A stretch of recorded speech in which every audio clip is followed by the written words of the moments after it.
आगम वाङ्मय में अहिंसा शब्द का प्रयोग भी हुआ है और मैत्री मिट्टी मिट्टी शब्दों का प्रयोग भी हुआ है। अहिंसा एक अभावात्मक शब्द है। हिंसा का न होना, हिंसा न करना, यह अहिंसा है। अहिंसा अपने आप में निवृत्ति है, बस नहीं करना, हिंसा नहीं करना। अच्छी बात है, परंतु एक दृष्टि से देखा जाए तो अहिंसा से भी बड़ी चीज है मैत्री। उसमें अहिंसा तो समाहित है ही, साथ में पॉजिटिव बात भी है, कुछ करो, मैत्री करो। मैत्री क्या होती है? उपाध्याय विनय विजय जी ने शांत सुधारस भावना ग्रंथ में कहा है, मैत्री परिसाम हित चिंतनम। दूसरों के हित का चिंतन मैत्री है। दूसरों को तकलीफ न देना और दूसरों के हित का चिंतन करना, दूसरों के कल्याण का चिंतन करना और प्रयास करना, यह मैत्री हो जाती है। परेषु अनभिद्रोह, दूसरों से द्वेष तो करना ही नहीं, पर उनके कल्याण की भी आकांक्षा रखना, हितैषिता की भावना रखना, यह मैत्री भाव है।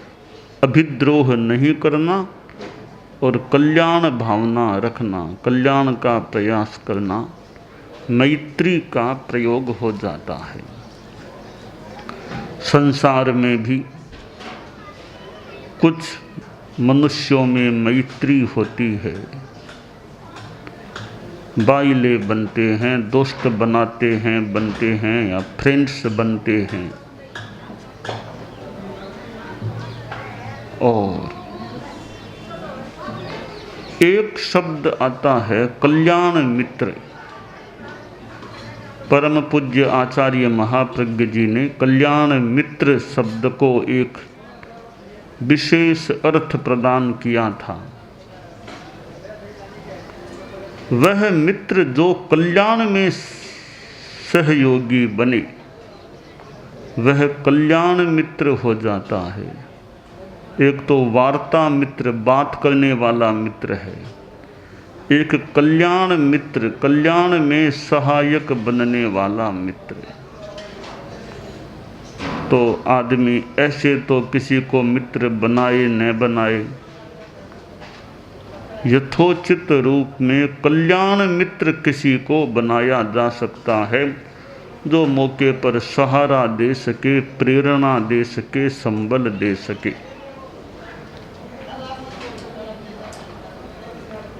संसार में मैत्री संबंध होता है, मित्रता का संबंध, वह अगले जन्मों तक चल सकता है। दुश्मनी का संबंध होता है, वह भी अगले जन्मों तक चल सकता है। यह द्वेषानुबंध और रागानुबंध की बात है।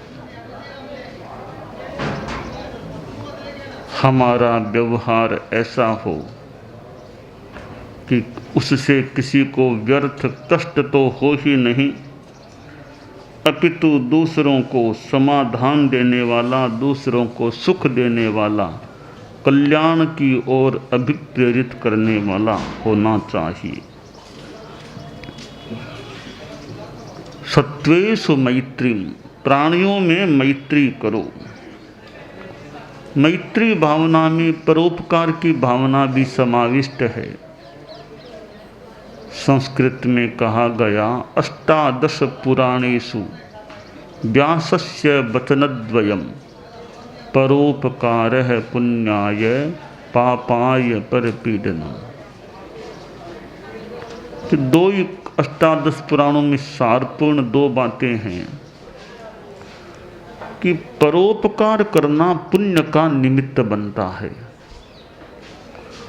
और परापकार करना, दूसरों को पीड़ा पहुंचाना, पाप का कारण बन जाता है। तो हमारे मन में मंगल मैत्री की भावना, सर्वे भवन्तु सुखिनः, सर्वे सन्तु निरामयाः, सर्वे भद्राणि पश्यन्तु मा कश्चित् दुःख भाग् भवेत्। सब सुखी हों, संसार के सब प्राणी निरामय निरोग रहें और सब कल्याण दृष्टा बने, कल्याण को देखने वाले बने। कोई दुनिया में दुखी न बने। यह भी एक मंगल मैत्री का अभिव्यंजक श्लोक है। कितनी मंगल मैत्री की भावना इस श्लोक में उजागर होती है। तो परोपकार पर कल्याण करना, मैत्री का प्रयोग करना हो जाता है।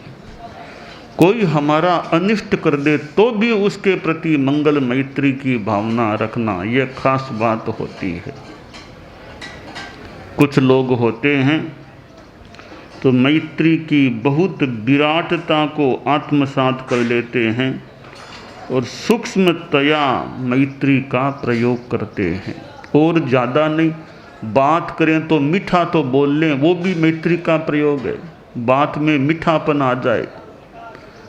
तुलसी मीठे बचन से सुख उपजत चिहु और, वशीकरण यह मंत्र है तजदे बचन कठोर। मीठा बोलने से चारों ओर सुख उत्पन्न होता है और यह ऐसा वशीकरण मंत्र है जो अपने आप में विशिष्ट है। कठोर वचनों को छोड़कर आदमी मधुर वचनों का प्रयोग करने वाला बने। संसार में मैत्री एक व्यक्तिगत होती है, आपस में मित्र बनते हैं। मित्र के 6 लक्षण बताए गए हैं संस्कृत श्लोक में। ददाति प्रतिगृह्णाति गुह्यमाख्याति पृच्छति भुंक्ते भोजयते चैव सद्विधम प्रीति लक्षण। एक मित्र दूसरे मित्र को कोई चीज दे देता है, उससे कोई चीज ले भी लेता है।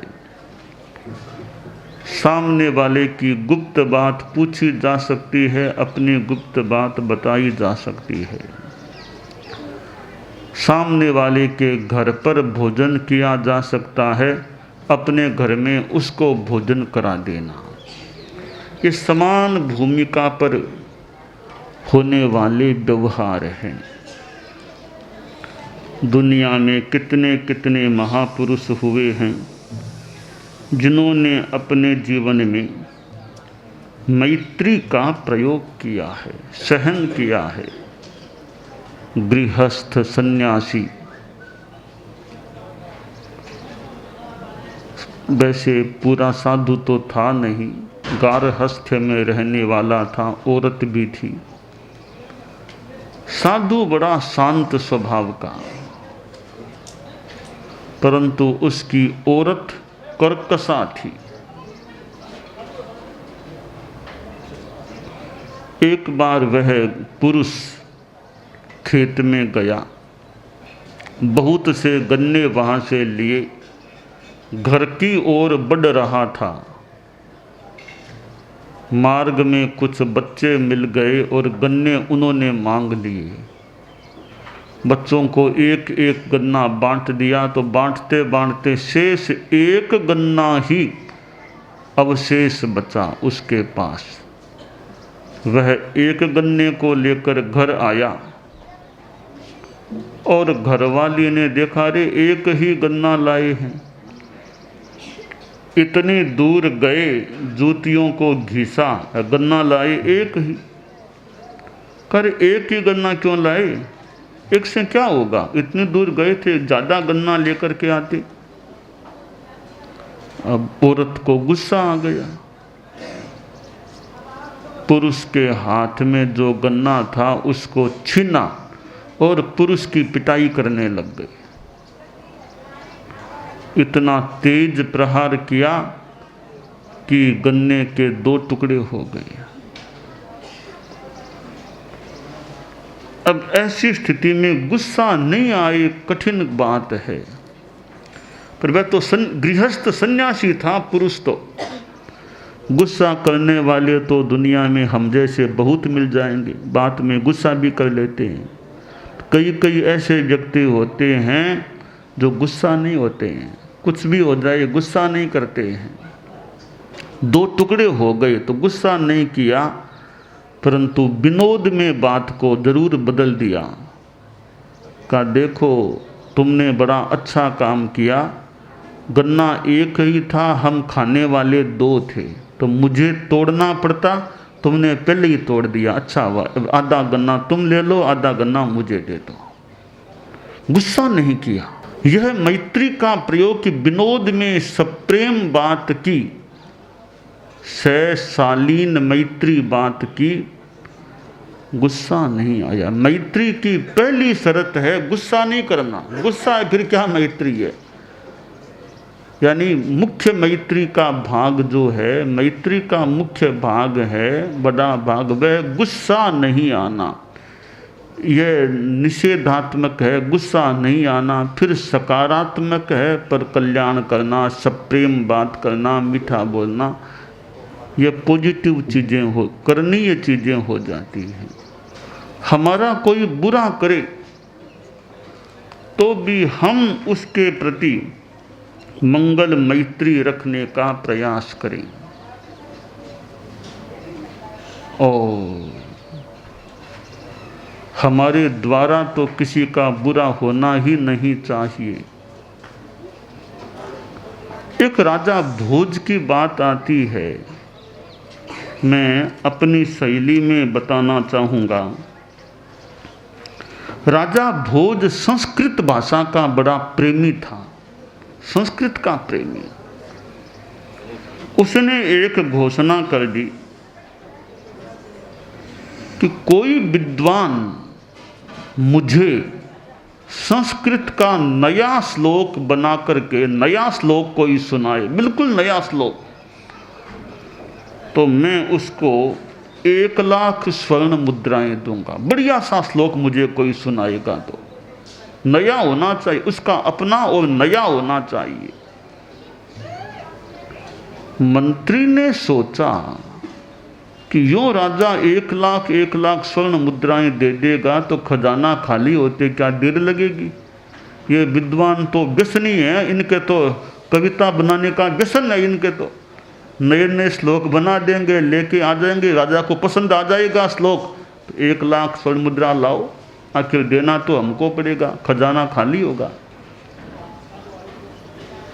कुछ कन्याओं को तैयार किया कि जिनकी स्मृति तेज हो, अवधान कर सके, कोई विद्वान श्लोक सुनाए उसको वे वापस वैसा का वैसा तत्काल बोल सके। ऐसी कन्याओं को तैयार किया। कन्याएं तेज स्मरण शक्ति वाली थी, कुछ अवधान का प्रयोग भी सिखा दिया। राजसभा में यदा कदा विद्वान आता और बढ़िया अपना नया श्लोक सुनाता, मंत्री जी कहते, महोदय, विद्वान महोदय, यह श्लोक नया नहीं है, यह तो पुराना श्लोक है, कभी का श्लोक है ये तो, और इस श्लोक को तो हमारी कन्याएं भी जानती है, क्या बात करते हो आप। और वे कन्याएं उस श्लोक को हूबहू सुना देती। देखो हमारी कन्याओं को कभी से याद है यह श्लोक, आपने कौन सा नया श्लोक सुनाया है।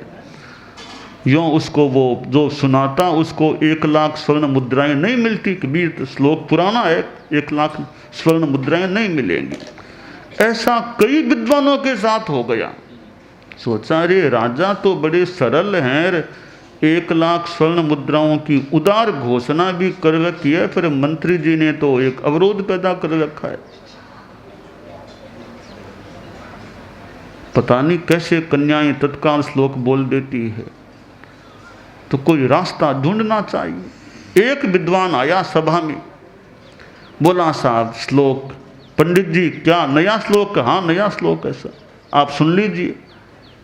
राजा के सामने परिषद बैठी थी, विद्वान ने श्लोक बोला, स्वस्ति श्री भोजराज त्रिभुवन विदितो धार्मिकस्ते पिता भूत पित्रा ते वै गृहीता नवनवतिमिता रत्नकोट्यो मदीया तामे देहीति सकल बुध जनै ज्ञायते सत्यमेतत् नो वा जानन्ति ते तत् मम कृतिरथवा देहि लक्षं ततो मे। विद्वान ने श्लोक पढ़ा। श्लोक में यह कहा गया था कि हे महाराज भोज, आपका कल्याण हो, आपका मंगल हो। और आपके पिताजी थे महाराज भोज, आपके पिताजी बड़े धार्मिक थे और 3 लोक इस बात को जानता है कि आपके पिताजी बड़े ही धार्मिक स्वभाव के थे। एक बार आपके पिताजी के राज्य काल में संकट आ गया था, तो उन्होंने मेरे से पैसा उधार लिया था। पैसा भी थोड़ी राशि नहीं, बहुत बड़ी राशि मेरे से उधार ली थी। कितनी राशि? 99 करोड़ स्वर्ण मुद्राएं मैंने उनको उधार दी थी। परंतु बाद में आपके पिताजी तो चल बसे, लेखा पढ़ी कोई हुई नहीं थी हमारी, बस विश्वास के आधार पर मैंने दिए थे पैसे। अब वे चले गए, आप उनके सुपुत्र हैं, बड़े साहूकार हैं। तो आपके पिता ने जो 99 करोड़ स्वर्ण मुद्राएं मेरे से ली थी, आपका कर्तव्य बनता है वे स्वर्ण मुद्राएं, बाप का जो कर्ज है वह आप मुझे चुकाएं। और महाराज यह बात कई लोग जानते हैं, कई पुराने जो लोग हैं ना, बूढ़े, आप उनसे पूछिए, वे लोग जानते हैं कि आपके पिताजी ने, आप तो कुछ नए हैं, आप पुराने लोग आपके राज्य के जानते हैं कि आपके पिताजी ने मेरे से 99 लाख स्वर्ण मुद्राएं ली थी। और महाराज अगर आप कहें कि लोग नहीं जानते हैं, अरे इन कन्याओं को पूछिए, ये कन्याएं तो जानती होंगी, इतने श्लोक याद बोलती है, इनको पूछिए, इनको पता होगा ना कि 99 लाख स्वर्ण मुद्राएं आपके पिताजी ने मेरे से ली थी, कहीं इन्होंने सुना होगा। कन्याएं बोली हमको तो कोई पता नहीं है, हम तो नहीं जानते। और परिषद में बैठे लोग बोले नहीं साहब, हमको तो इस बात का कोई पता नहीं है कि कोई कब आपसे इनके पिताजी ने 99 लाख करोड़ स्वर्ण मुद्राएं ली थी। तब विद्वान बोला कोई नहीं जानता, इसका मतलब मेरा श्लोक नया है, लाइए 1 लाख स्वर्ण मुद्राएं। अब मैत्री को देखिए, अब बेचारे विद्वानों के प्रति मंत्री ने तो एक तरह से अमैत्री कर दी। अरे विद्वानों को, पंडितों को कुछ मिलता था, उसमें बाधा पैदा कर दी, तो ये मैत्रीपना कहाँ हुआ। ठीक है, मंत्री की भावना जो भी रही हो, पर विद्वानों के लिए तो बाधा पैदा कर दी कि विद्वानों को मिलना मुश्किल हो गया। पंडितों की अवमानना नहीं करनी चाहिए। अधिगत परमार्थान पंडितान मावमस्थः। तृणमिव लघु लक्ष्मी नैवतांग संगृणद्धि। पंडितों की अवमानना नहीं होनी चाहिए। तो मैत्री भावना, 4 भावनाएं बताई गई हैं। मैत्री, प्रमोद, कारुण्य, मध्यस्थ्य। इन चारों भावनाओं में प्रथम भावना यह मैत्री की भावना है। और आदमी को, हम सभी को इसका अभ्यास करना चाहिए कि हमारे द्वारा किसी का कल्याण हो सके। हमें शक्ति मिली है, उस शक्ति से दूसरे का कल्याण हो सके, हमारी वाणी से, हमारे कार्यों से। और नहीं तो मंगल कामना भी करें, मंगल मैत्री भी करें, किसी के प्रति मंगल कामना करें, यह भी तो मैत्री का प्रयोग हो जाता है। और जो आदमी मैत्री का प्रयोक्ता होता है वह अभय भी बनता है। अभय बनने का एक सक्षम उपाय है प्राणियों के प्रति मैत्री की भावना रखना। प्राणियों में बैर भी चलता है। आदमी मैत्री के द्वारा वैर की परंपरा का नाश कर सकता है। और उसके लिए अपेक्षा है आदमी आक्रोश, क्रोध, गुस्से को छोड़ने का प्रयास करे। मैत्री का दुश्मन है गुस्सा।